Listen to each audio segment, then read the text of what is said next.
Ladies and gentlemen, I remember being a child and hearing about the killing of Emmett Till. I saw the story in Ebony magazine as a child. And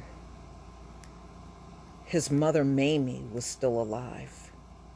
And she was still fighting for justice. That woman fought for justice until the day she died.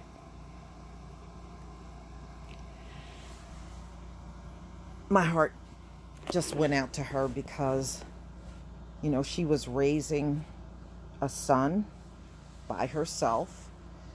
And if you don't know the story about Emmett Till's father was lynched by the U.S. Army. And he too got accused of something that he didn't do. But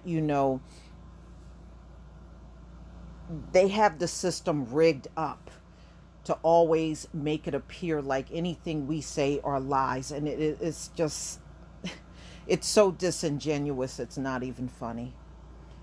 Well, anyway, I remember looking at the Ebony magazine article, and then my mother told me, she said, I remember when that happened.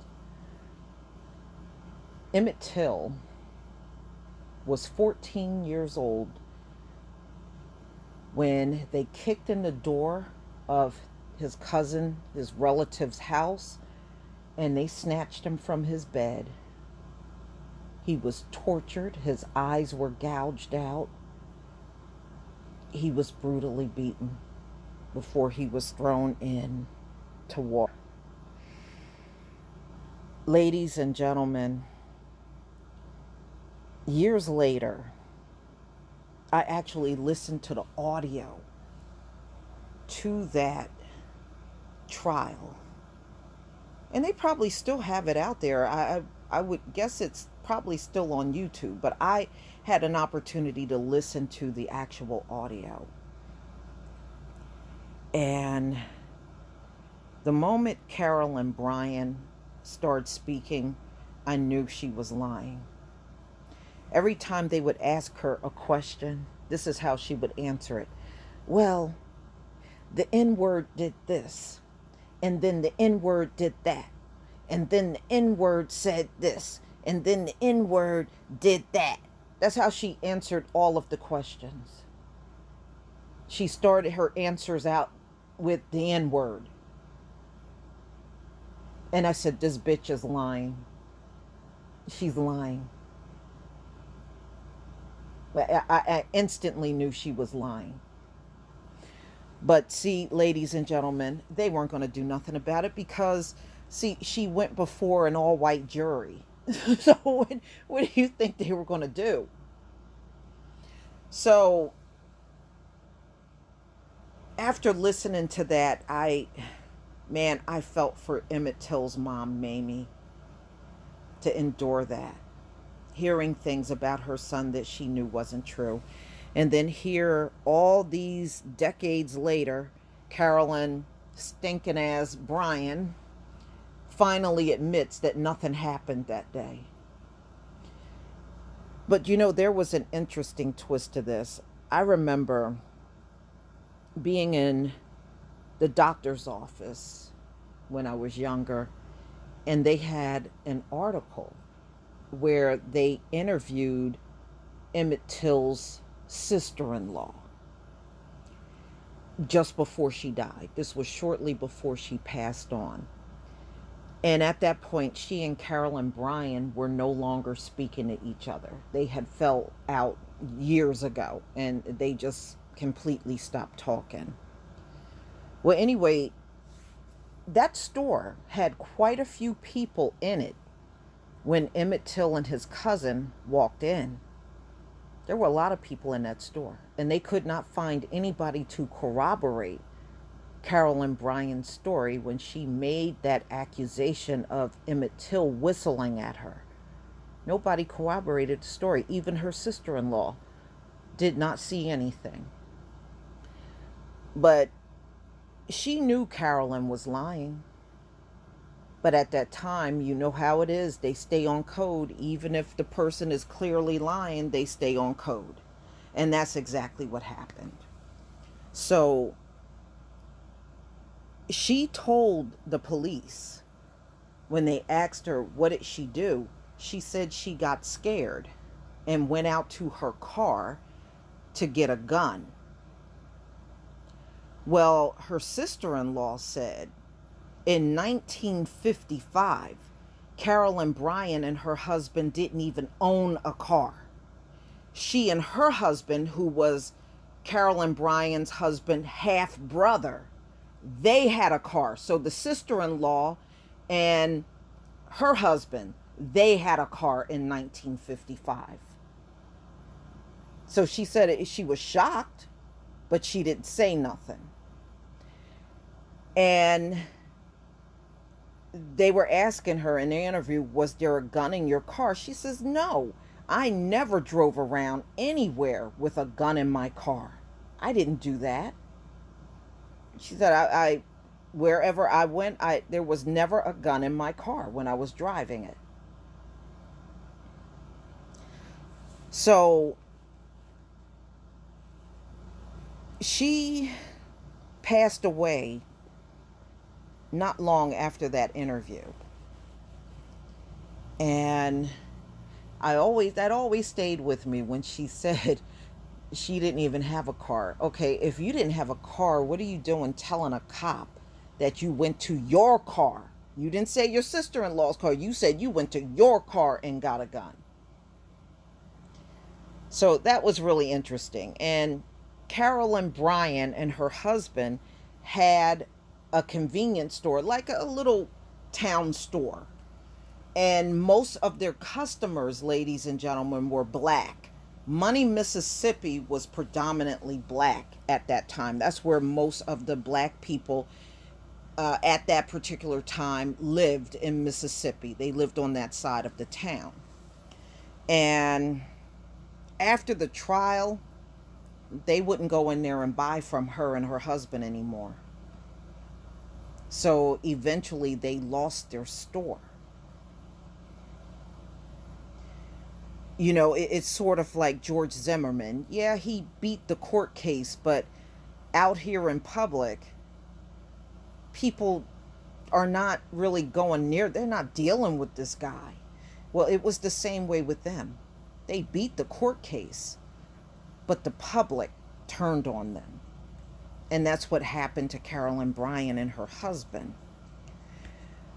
And and then of course, all these years later, she finally admit, now that she's in her damn 80s, that none of the things that happened was true.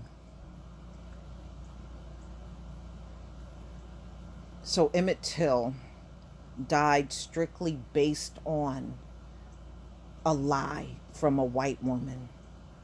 That I guess she called herself trying to get attention at the expense of a 14-year-old child. That's what she did. See, when you kill a child, even if you beat your court case, you will never beat the case of public opinion. You won't beat that. George Zimmerman can't even beat that. Okay? That's what happens to you when you kill a child. It is never forgotten.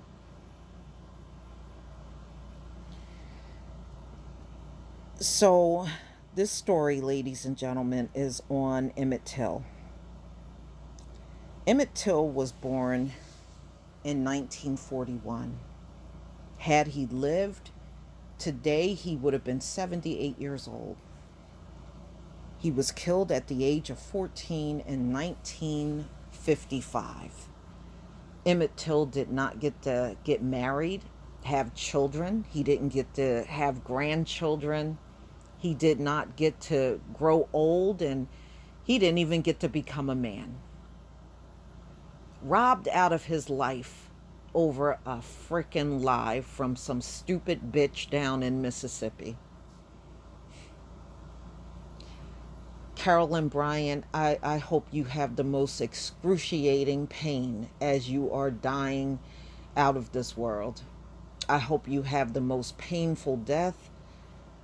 And there is no amount of pain pills that will stop that pain. That's what I hope for you. I hope you never have another easy day on this earth. So, the spot where they found Emmett Till's body, they have a marker up for a memorial. And since that marker has been there, it's been there for several decades now. And it keeps getting shot up by white supremacists. So now these high IQ people that love to be in charge are now putting up a bulletproof sign. It took them till 2019 to come up with this idea, y'all. I guess that's progress for a high IQ person, huh? So he was photographed with these Mississippi students who have since been suspended. The bullet holes, of course, are in the sign. And although they're standing there with big smiles on their faces, they're claiming they did not shoot up the sign. Yeah, whatever. So now they're talking about the new sign that they plan on putting up will be bulletproof, made of steel. So Emmett Till's death kicked off a big movement of civil rights in the country. And so many people during that time, after talking to even some of my older relatives, nobody ever believed Emmett Till did anything wrong in that store. And Carolyn Bryan is a piece of shit for doing this to a child. She knew what would happen to a black boy in those times that made any kind of passes at a white woman, and she did this to him. She may not have pulled a trigger and physically killed him, but she's still a murderer because she knew what was going to happen to Emmett Till after she spread that lie to her husband. So in my eyes, Carolyn Bryan will always be a murderer. So this marker is where they located his body. And he was badly mutilated. Eyes were gouged out. Tongue was cut out of his mouth. They did so many terrible things to this child. And he sure didn't deserve it. So, ladies and gentlemen, Emmett Till was excavated probably like 10 years ago. And when they brought him out of the ground, Emmett Till's coffin was in bad shape.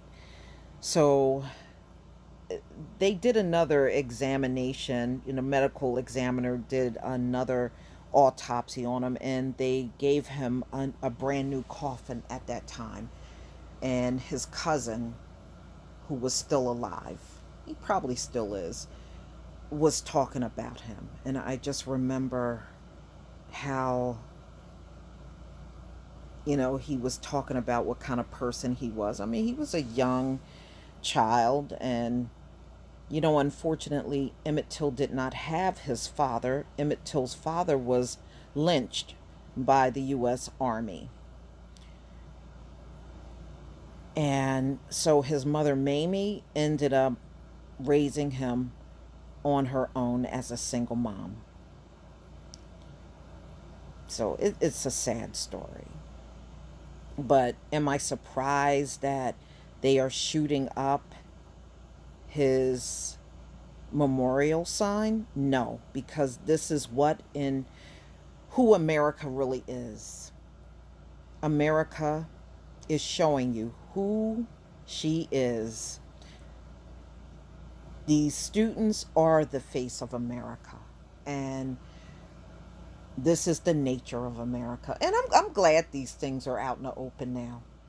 You know, so there is no more doubts about who's doing what to who and who's creating all of these problems, who are notorious for kicking up all the dirt and causing all the there's no more question about it, y'all.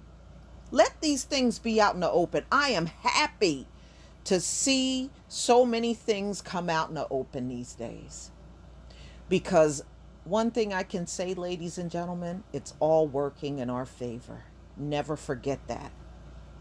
Reparations. Now, cut the check. ADOS.